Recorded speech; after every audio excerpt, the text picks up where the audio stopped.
Srdečne vás vítam, milí diváci. Útulná a príjemná obývačka má predsa svoje špeciálne čaro však. Je to srdce domova, miesto, kde tvoríme spomienky a delíme sa o príbehy. Ako tá naša slovenská pohoda, kde sa odohráva život. V tomto videu si povieme, ako navrhnúť dokonalú obývačku pre váš rodinný dom. Či už začínate od nuly, alebo len chcete svojmu priestoru dopriať malé osvieženie, sme tu, aby sme vám pomohli. Ukážeme vám všetko, od dokonalého rozloženia až po malé, ale dôležité detaily, ktoré robia z domu skutočný domov.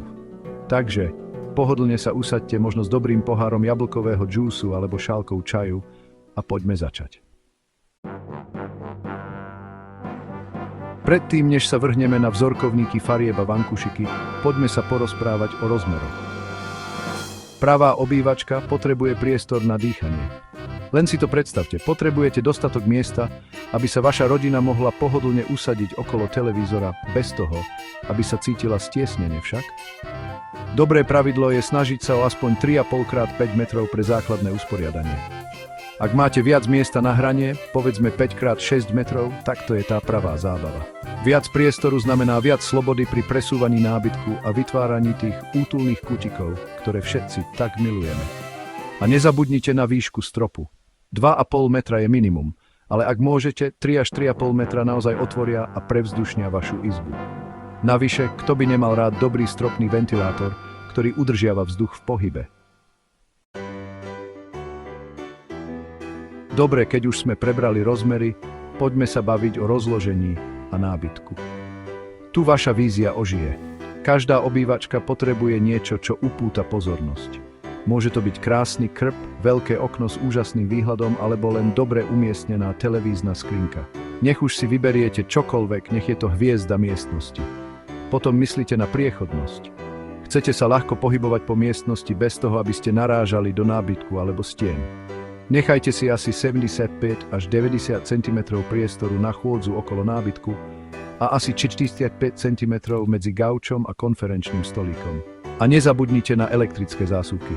Verte mi, nič nie je horšie, ako sa zamilovať do dizajnu a potom zistiť, že potrebujete dve ďalšie zásuvky. Plánujte dopredu, ľudia. Viete, ako veľmi milujem prirodzené svetlo.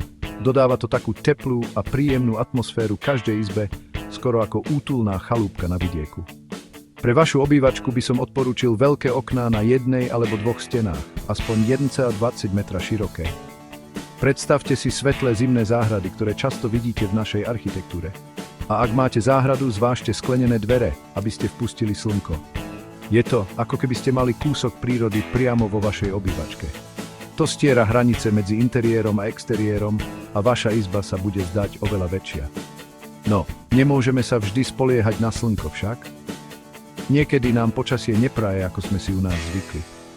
Tu prichádza na rad umelé osvetlenie. Všeobecné osvetlenie, ako sú stropné svietidlá alebo zapustené bodové svetlá, je ideálne pre rovnomerné osvetlenie. Povedzme základný jas, ktorý nájdete v každom dobre osvetlenom dome. Akcentné osvetlenie, ako sú nástenné svietidlá alebo LED pásy, je ideálne na zvýraznenie umeleckých diel alebo architektonických detailov. Predstavte si, ako je krásny obraz dokonale osvetlený. A nezabudnite na pracovné osvetlenie, ako sú stojacie lampy pre čitateľské kútiky alebo pracovné miesta. Nevyhnutné pre každého, kto sa rád ponorí do dobrej knihy alebo sa chce sústrediť na prácu. Možno aj s šálkou čaju. Kapitola 4. Poďme sa rozprávať o podlahách. Je to základ dizajnu vašej obývačky, takže musí byť štýlová a zároveň odolná. Pre miesta s vysokou frekvenciou, ako je obývačka, vždy odporúčam materiály, ktoré vydržia. Predsa len, nechcete sa predsa báť škvan alebo škrabancov za každým, keď niekto príde však? Odolné možnosti ako dlažba, laminát, vinyl alebo dokonca mramor sú skvelé voľby. Ľahko sa čistia, vyzerajú fantasticky a zvládnu všetko, čo im život prinesie. A nebojte sa pridať koberce pre extra šmrnc. Koberce sú ako kúzelníci, dokážu vymedziť sedenie, pridať teplo a celú miestnosť štýlovo prepojiť. Kapitola 5. A teraz k možno najzaujímavejšej časti, dizajnu stien. Tu môžete skutočne ukázať svoje pravé ja. Ak je vaša obývačka trochu menšia, neutrálne alebo svetlé farby na stenách sú múdrym krokom.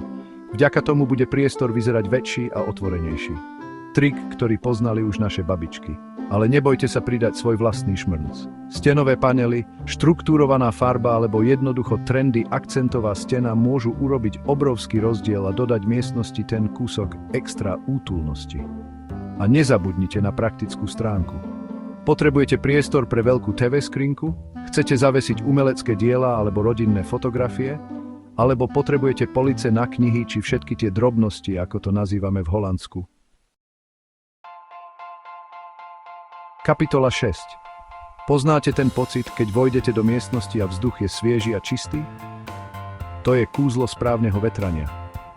Dobré vetranie je super dôležité v každej obývačke, hlavne v jednopodlažnom dome. Pomáha cirkulácii vzduchu, zabraňuje pocitu dusna a navyše pomáha udržiavať správnu teplotu. Ak je to možné, umiestnite okná na protiľahlé steny pre dobré prúdenie vzduchu. A ak máte nízke stropy, zvážte vetracie mriežky nad oknami alebo dverami. Stropné ventilátory sú tiež skvelá možnosť, ako udržať vzduch v pohybe. Nezabudnite na klimatizáciu. Dobre umiestnená klimatizácia môže byť naozaj záchranou počas horúcich letných dní. Kapitola 7. Prepojenosť, vytváranie plynulého prechodu. Čo sa mi na bývaní v jednopodlažnom dome najviac páči, je ten pocit otvorenosti a prepojenosti. Ide o to, vytvoriť plynulý prechod z jednej miestnosti do druhej. Keď zariaďujete obývačku, myslite na to, ako sa spája so zvyškom vášho domova. Máte otvorený priestor, kde obývačka susedí s kuchyňou alebo jedálňou? V takom prípade použite podobné farby alebo materiály, aby ste vytvorili súdržný celok. A nezabudnite na prechod do exteriéru. Posuvné dvere alebo francúzske okná, ktoré vedú na verandu alebo do záhrady, môžu vašu obývačku opticky zväčšiť a urobiť ju príjemnejšou. Takže poďme sa porozprávať o tom, ako urobiť z vašej obývačky skutočnú oázu pokoja. Lebo úprimne, nič nie je horšie, ako snažiť sa oddychovať v miestnosti, ktorá znie ako prázdny sklad, alebo kde počujete hluk z rušnej cesty. Najjednoduchší spôsob, ako zlepšiť akustiku, je použiť mäkké materiály, ktoré pohlcujú zvuk. Myslíte na hrubé závesy, pekný koberec a pohodlný čalunený nábytok. Vlastne ako v útulnej kaviarni, ale bez cigaretového dymu. Tieto veci pomáhajú pohlcovať zvukové vlny, čím znižujú ozvenu a vytvárajú oveľa pokojnejšiu atmosféru. Ak bývate pri rušnej ceste, alebo ak sú vaši susedia, povedzme, živí, potom by bolo dobré zvážiť investíciu do zvukotesných okien alebo hrubších stien. Verte mi, vaše uši a váš pokoj vám poďakujú. Pri zariaďovaní obývačky by bezpečnosť a prístupnosť mali byť vždy na prvom mieste. Chceme vytvoriť priestor, ktorý je pohodlný a prístupný pre všetkých, od najmladších členov rodiny až po tých, ktorí možno potrebujú trochu viac podpory pri chôdzi. Najprv si povedzme o ostrých rohoch. Ak máte doma malé deti alebo starších členov rodiny, poriadne si prezrite obývačku, aby ste sa uistili, že na nábytku alebo stenách nie sú žiadne ostré hrany, ktoré by mohli byť nebezpečné.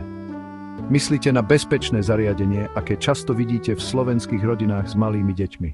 Potom podlaha. Klzké podlahy môžu byť veľký problém, takže ak si vyberáte dlaždice alebo drevo, uistite sa, že si vyberiete protišmikovú variantu. A nakoniec dvere. Uistite sa, že vaše dvere sú široké aspoň 90 cm, aby sa cez ne ľahko dostali invalidné vozíky alebo chodítka. Presne tak, ako to často vidíte v nových, bezbariérových slovenských domoch. A keď už sme prebrali tie praktické veci, poďme sa teraz poriadne vyblázniť s tými poslednými úpravami.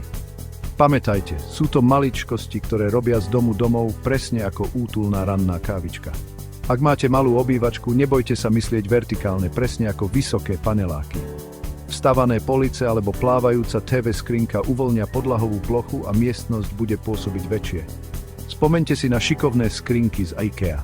A keď už hovoríme o šetrení miesta, poďme sa porozprávať o nábytku. Modulárny nábytok je fantastický pre malé priestory, je flexibilný a dá sa prispôsobiť vašim potrebám, presne ako rozkladacia pohovka. Čo sa týka zariadenia, moje motto je vždy menej je viac. Myslíte na čisté línie moderného dizajnu. Najmä v malých priestoroch môže príliš veľa vecí spôsobiť, že miestnosť bude pôsobiť neporiadne a stiesnene. Presne ako hovorí slovenské príslovie, uprataný dom, uprataná myseľ. Tak, priatelia, sme na konci našej cesty o zariaďovaní obývačky. Dúfam, že ste si odniesli nejakú inšpiráciu a užitočné tipy, ako si vytvoriť priestor, ktorý je praktický aj krásny. Pamätajte si, vaša obývačka by mala odrážať váš jedinečný štýl a vyhovovať potrebám vašej rodiny. Je to vaše malé útočisko, váš domov, ako sa hovorí. Nebojte sa skúšať nové veci, bavte sa pritom a urobte si z tohto priestoru svoje vlastné útulné miesto. Ďakujem vám, že ste dnes boli so mnou. Nezabudnite dať like, komentovať a prihlásiť sa na odber pre ďalšiu inšpiráciu v dizajne. Veľa šťastia pri zariaďovaní.